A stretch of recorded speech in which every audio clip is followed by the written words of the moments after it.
Coba buat korang warga Malaysia yang asli yang sedang menonton video ini, Cici nak tanya sikit, apakah pemeriksaan kelapa sawit mengejut ni sampai ke Malaysia? Singapura, Cik. Sekalian tanyakan, Cik. Oi, kat Singapura mana ada kebun kelapa sawit kau ni? Macam mana? Tapi Singapura bisa jual minyak ke Indonesia. Singapura ni beda lah, dia ni kecil, butuh pasir yang lebih banyak.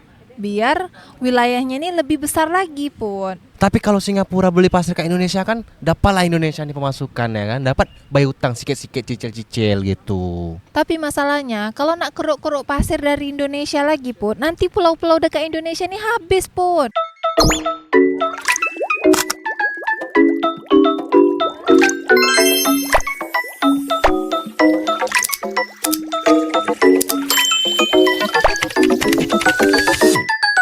Pemeriksaan mengejut. Timbang sawit mulai 2025. Anggota penguat kuasa Lembaga Minyak Sawit Malaysia MPOB akan turun ke Padang dan melakukan pemeriksaan mengejut ke atas syarikat peraih buah sawit bermula pada awal 2025 dalam memastikan ketepatan timbangan demi melindungi kepentingan pekebun kecil. Menteri Perladangan dan Komoditi Datuk Seri Johari Abdul Ghani berkata, ini juga sejajar dengan usaha menangani isu berkaitan dengan aduan perkebunan kecil mengenai wujudnya perbuatan memanipulasi timbangan. Pemeriksaan mengejutnya apa benda, Cik? Kalau kat Indonesia ni macam sidak pun. Jadi dia ni macam ada pemeriksaan mendadak gitu. Oh, razia mendadak lah ya ceritanya. Tapi ni diorang kan dah buat berita nih dekat Sinar Harian ni. Dah tak terkejut mendadak dah lagi lah. Itulah masalah dia pun. Kalau dah ada berita, berarti dia ni tak mengejut lagi. Jadi apa kata netizen Malaysia nih tentang pemeriksaan mengejut timbang sawitnya? Kau nak aku bercakap bahasa Cina ke bahasa Tamil? Bahasa Melayu aja lah.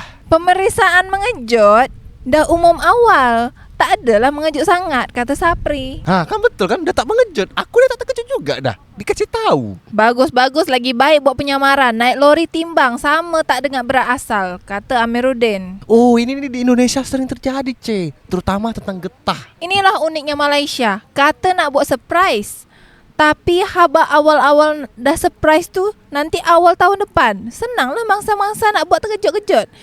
Dah sampai surprise-nya saya. Barulah drama sikit, kata Taufik Saleh.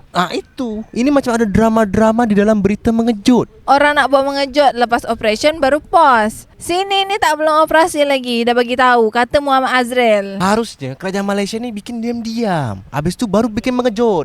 Biar terkejut semua kan. Nak ambush tapi buat pengumuman. Lucu sangat awak ni, kata Ayam Wandi. Kalau lucu mesti gelak. Rem beli BTS bukan dari pekebun kecil pun kena buat. Jangan asyik compound je. MPOB buat undang-undang lebih adil dan buat aduan. Tapi alasan tak ada bukti kukuh. Padahal rem beli dah sah-sah bukan dari pekebun kecil. Tak ada guna ada lesen MSPO untuk pekebun kecil. Tapi rem beli buah muda dan dari golongan naik MTO dah berguna, kata Fauza. Timbangan mengejut Malaysia ni apakah diterapkan ke petani sawit di Indonesia juga, Cik? Ya tak ya juga sebab kelapa sawit kat Indonesia ni sangat banyak yang di tangan Malaysia. Coba aku tanya nih dengan netizen Malaysia ni, apakah timbangan mengejut sawit di Malaysia ni sampai ke Indonesia juga? Coba buat korang warga Malaysia yang asli yang sedang menonton video ini, Cici nak tanya sikit, apakah pemeriksaan kelapa sawit mengejut ni sampai ke Malaysia? Singapura, Cik. Sekalian tanyakan, Cik. Oi, kat Singapura mana ada kebun kelapa sawit kau ni? Macam mana? Tapi Singapura bisa jual minyak ke Indonesia. Oi, itu cerita lain. Ini kita lagi cerita kebun kelapa sawit. Kalau gitu cerita pasal jual pasir ke Singapura lah, Cik. Dah berbuai aku cakap di seluruh konten aku ni tentang penjualan pasir ke Singapura. Kalau gitu apa tanggapan netizen Malaysia tentang negara China? Tentang negara China nak buat apa? China bina lapangan terbang terbesar di pulau buatan. China dilaporkan sedang membina lapangan terbang di pulau buatan manusia yang terbesar di dunia nyata. Lapangan terbang antarabangsa Jinsao Bai, Dailan, di luar pantai timur Laut Negara, meliputi kawasan seluas 20 km persegi dan memiliki 4 landasan serta terminal penumpang seluas 900,000 meter persegi. NDTV melaporkan perancangan untuk lapangan terbang itu bermula pada 2003, tetapi pembinaan secara besar-besaran hanya bermula baru-baru ini. Dijadwalkan siap pada 2035. Lapangan terbang itu menyasar 8 juta penumpang setiap tahun. Tuh Cik, apa tanggapan netizen Malaysia soal lapangan terbang buatan di pulau buatan yang paling besar di dunia? Kau nak aku bercakap Tamil ke bahasa Cina? Hei, bahasa Melayu aja lah. Tadi kan aku udah tanya tuh pasal timbangan sawit mengejut. Sekarang aku tanya pula nih pasal lapangan terbang buatan. Harap Malaysia ada pembangunan lagi yang diberi nama bangunan metropolis dekat sebuah pulau juga dan bersaing hebat, kata Muhammad Hafiz. Tak bisa lawan Cina nih. Cina nih kalau bikin sesuatu yang buat-buat nih tak main-main. InsyaAllah Malaysia ada masjid terbesar, kata Aiman. Dibalas dengan Rizi, mustahil sebab masjid terbesar Masjid Al-Haram. Dibalas dengan Akmar, adoy. Betul, masjid terbesar tuh hanya ada di Tanah Suci Mekah. Dah boleh lah tu bawa balik rakyat korang yang tak keluar-keluar dari Malaysia ni. Banyak ya rakyat Cina yang tak keluar dari Malaysia. Tak apa, Malaysia ada azan speaker terbesar, kata Hansberg. Di Singapura dah tak boleh dah suara azan berkumandang sembarangan. Buatlah apapun, jangan tawan negara orang sudah, kata Ajib. Cina mestilah nak goyang sana goyang sini, lentong sana lentong sini. Duta Tuhan, Menteri Mabuk, boleh pindah dah ke sana. Airport pun dah besar sangat tu. Situ banyak tulisan Mandarin. Harap Menteri terpaling harmoni. Cubalah pupuk perpaduan dekat sana. Letak tulisan Jawi kat situ. Hehe, kata Jabar. Diorang ni marah sama menteri diorang, Cik. Di Malaysia pajak PPN naik 12% tak, Cik? Tanah punya besar tamak nak buat dekat laut, kata Sri Mungkal. Cina ni dia tak puas di darat, buat di laut, Cik. Tapi Cina ni, diorang ni kan buat pulau buatan. Tapi pasir diorang dari mana ya, Put Aku rasa ambil dari Indonesia tak, Cik? Tapi Put, daratan di Cina itu kan luas. Takkanlah ambil pasir juga dekat Indonesia ni nak buat pulau buatan tu. Singapura aja beli pasir dari Indonesia, Cik, buat tambah daratan dia tuh. Singapura ni beda lah. Dia ni kecil, butuh pasir yang lebih banyak. Biar wilayahnya ni lebih besar lagi pun. Tapi kalau Singapura beli pasir ke Indonesia kan dapatlah Indonesia ni pemasukan ya kan. Dapat bayar utang sikit-sikit cicil-cicil gitu. Tapi masalahnya kalau nak keruk-keruk pasir dari Indonesia lagi pun, nanti pulau-pulau dekat Indonesia ni habis pun. Majulah Singapura. Indonesia ni kan ada 17,000 pulau lebih. Hilang 1-2 tak apalah, janji dapat duit. Tak boleh pun, NKRI harga mati. Jadi macam mana nih pendapat kau tentang timbangan mengejut kelapa sawit nih? Jadi macam mana nih pendapat kau nih tentang timbangan mengejut kelapa sawit dekat Malaysia? Kalau lah menurut aku, harusnya dia orang ni buat aja diam-diam. Tak payah sebar-sebar dalam berita. Tapi pembuatan filem biopik P.Ramlee itu disebarkan dalam berita tak apa pula. Itu tuh beda pun. Susah memang bercakap dengan kau ni. Majulah Singapura. Jadi bang, kan kalau misalnya kita cakap-cakap pasir nih, dekat Rempang nih kan rencananya itu nak dibangun industri kaca. Nak dijadikan pabrik kaca di situ. Itu kira-kira apakah pasir Rempang nih dibawa lagi keluar atau industrinya itu dibuat kat situ, di Rempangnya produksinya gitu bang? Kalau kaca sih sepele. Aku takut nanti pengayaan uranium nih. Uranium itu apa? Apa? Uranium tuh untuk bikin nuklir aja.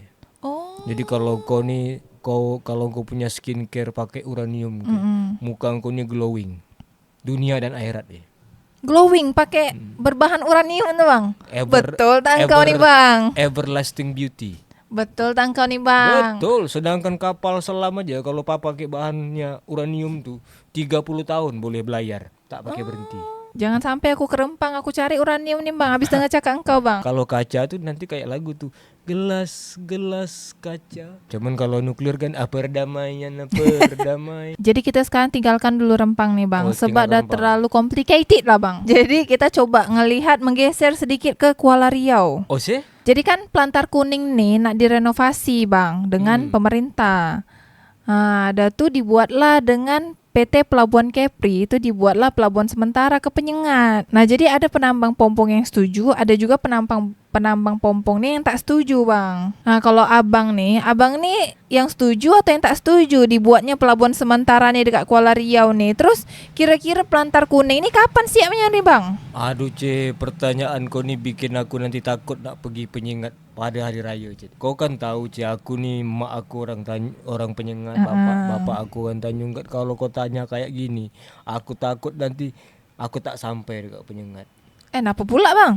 Nanti aku salah cakap. Jadi kalau itulah pertanyaan kau. Petang tadi tu aku nongkrong di Kuala Riau, nongkrong dekat pelabuhan Pelantar 2 ya kan.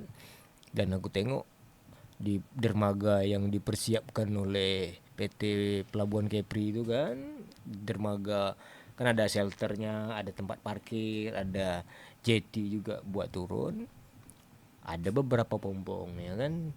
Di Pelabuhan Pelantar Kuning juga ada beberapa pompong, dan masyarakat penyengat juga sudah bergotong royong lah nih untuk swadaya merenovasi.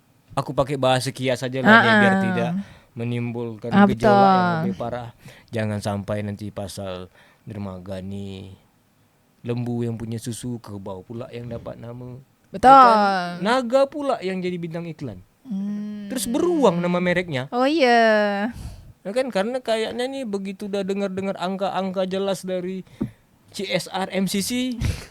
Karena tadi kan HRPMUS 300 triliun cuma 6 berapa? 6,5 tahun. 6,5 tahun. Aku pun enggak lah gitu ya kan. Ada nomor Sandra. Hehehe.